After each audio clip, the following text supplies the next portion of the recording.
ایک قطرہ بھی کافی ہوگا اج سا بھی نہیں کھلے راہ بھی نہیں انج ٹوک انوکھڑے ٹوکدے نہیں ٹر پویں تے فاصلے مک جاندے گھر بیٹھیاں پینڈے مکدے نہیں آج قدم قدم چلیں گے ماضی کے گناہ تو ایک آنسو سے دھوئے جا سکتے ہیں نا۔ وہ ایک فقیر تھا بازار میں کھڑا رو رہا تھا تو کسی نے روک کے کہا بابا کیا ماجرا ہے کسی نے مارا ہے کیوں رو رہے ہو؟ اس نے کہا نہیں کوئی ایسی بات نہیں ان لوگوں کے رویے نے رلا دیا۔ کہا کیا مطلب؟ کہا بازار سے گزر رہا تھا ان لوگوں کو دنیا میں کھوئے ہوئے دیکھا تو میرے دل میں ترس جاگا تو میرا خیال یہ ہوا کہ ان بندوں کی رب کی صلح نہ کروا دوں تو میں نے پھر اس سے بات کی تو آواز آئی ٹھیک ہے لے آ ان کو میری چوکھٹ پہ ایک آنسو سے سارے گناہ معاف کر دوں گا۔ میں بڑا خوش ہوا میں ان سے بات کی یہ الٹا میرا مذاق اڑانے لگے جا بابا کام کر تجھے کیا پتا دنیا داری کیا ہوتی ہے۔ تو وہ تو مان رہا تھا یہی نہیں مان رہے تو مجھے ان کے رویے پہ رونا آ رہا ہے۔ وہ کہتا میں بخشنے پہ آمادہ ہوں ہم تو مائل بکرم ہیں کوئی سائل ہی نہیں راہ دکھلائیں کسے راہ رب منزل ہی نہیں جلوائے طور تو موجود ہے کوئی موسیٰ ہی نہیں۔ وہ تو کہتا میں معاف کر دوں گا لیکن یہ عجیب ہے کہ یہ آمادہ ہی نہیں یہ مان ہی نہیں رہے تو مجھے ان کے رویے پہ افسوس آ گیا ان کے رویے پہ رونا آ گیا اس لیے میں رو رہا ہوں ورنہ نے مجھے مارا نہیں کوئی تکلیف نہیں پہنچائی۔ خیر اگلے دن وہی بزرگ قبرستان کے قریب سے گزرے تو دیکھا کہ وہ بابا قبرستان میں کھڑا رو رہا ہے تو پھر روک گیا کہ بابا بازاروں میں بھی روتا ہے قبرستانوں میں بھی روتا ہے آج کیا ماجرا ہے؟ کہا آج بھی میرا ماجرا کل والا ہی ہے۔ کہا کیا مطلب؟ کہا کل بازار سے گزر رہا تھا ان کو دنیا میں کھوئے ہوئے دیکھا میرے دل میں ترس جاگا تو میرا خیال ہوا ان بندوں کی اور رب کی صلح کروا دوں تو وہ تو مان رہا تھا وہ بندے ہی نہ مانے تو آج میں ادھر آ گیا۔ میں نے کہا چلو ان سے بات کرتے آج میرا خیال یہ ہوا کہ قبرستان والوں کی اور رب کی صلح کروا دوں تو کہا پھر آج کیا بنا؟ کہا آج یہ مان گئے ہیں وہ نہیں مانتا تو صاحبو آج وہ مان رہا ہے آج ہم مان جائیں۔ میں نے کتب میں پڑھا ہے کل قیامت کے دن نیکوکار بھی پچھتائیں گے۔ بدکاروں کا پچھتانا تو سمجھ میں آتا ہے نیکوکار کیوں پچھتائیں گے؟ جب اپنے اچھے اعمال کی جزا دیکھیں گے تو پچھتائیں گے جو چند لمحے ضائع کر دیے وہ بھی کیوں ضائع کر دیے۔ قیمتی زندگی ہے یہ ٹوٹتی سانسیں ان کی قدر کیجیے۔ ایک بزرگ فرماتے ہیں کہ مجھے اس بات کی سمجھ نہیں آتی تھی کہ جو قرآن نے کہا ان الانسان لفی خسر بے شک انسان خسارے میں ہے تو میں سمرقند کے بازار سے گزر رہا تھا تو وہاں ایک آدمی پھٹے پہ برف رکھ کے بیچ رہا تھا اور ساتھ آواز لگا رہا تھا۔ آج کل تو یہاں وہ پاپڑ بیچنے والے بھی کوئی آواز لگاتے تو وہ برف کے اوپر برف پھٹے کے اوپر رکھ کے بیچ رہا تھا اور ساتھ آواز لگا رہا تھا۔ آواز کیا تھی؟ ارحمو ارحمو الا من یذوب راس مالہ او گزرنے والوں میرے پہ ترس کھاؤ میں ایسا تاجر ہوں جس کا راس المال پگھلتا جا رہا ہے۔ چونکہ یہ جو برف ہے ایسا سودا ہے جو گاہک کا انتظار نہیں کرتا۔ آپ کپڑا بیچتے ہیں آج گاہک نہیں آیا ہو سکتا ہے کل دعانے مہنگا بیچ لیں۔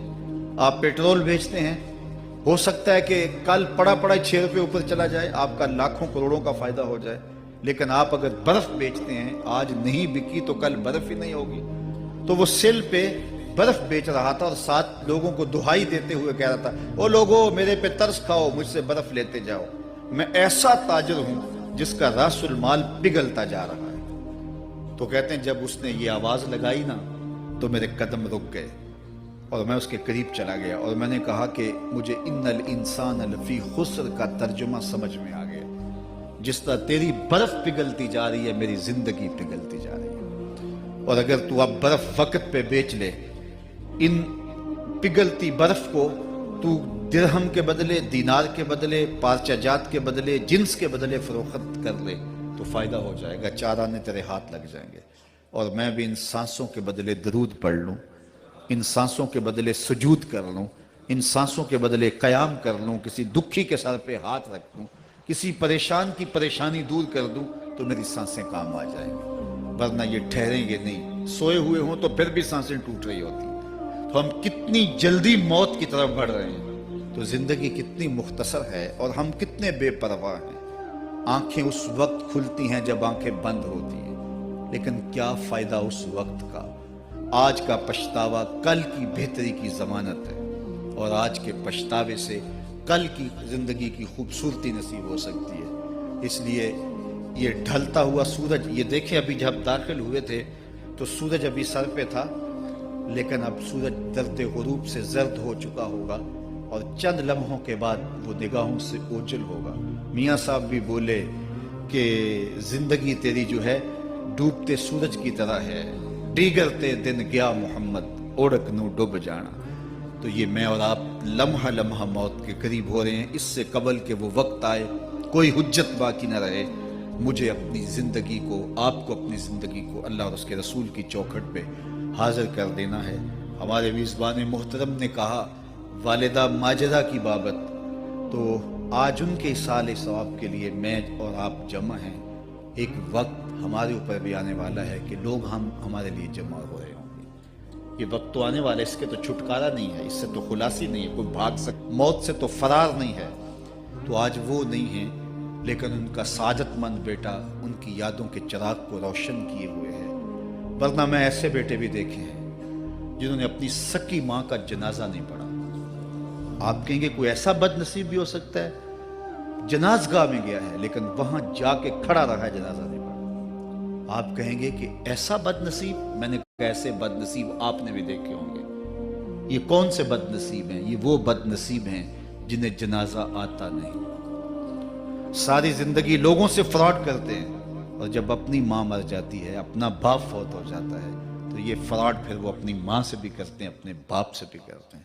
مجھے بتاؤ کتنا بد نصیب ہے وہ بیٹا کہ جو اپنی ماں سے، اور وہ بھی مرنے کے بعد فراڈ کر رہا ہے، اور اپنے باپ سے، اور وہ بھی مرنے کے بعد فراڈ کر رہا ہے۔ اور کتنا خوش نصیب بیٹا ہے کہ جو روزانہ اپنی ماں کے لیے دعا کرتا ہے۔ اور میں کہتا ہوں اگر بیٹا نمازی ہوگا، بیٹی نمازی ہوگی، اہتمام سے دعا نہ بھی کرے، دن میں کتنی مرتبہ کہے گے ربنا اغفر لی ولوالدی، اے اللہ مجھے بھی بخش دے، میری ماں کو بھی بخش دے، میرے باپ کو بھی بخش دے۔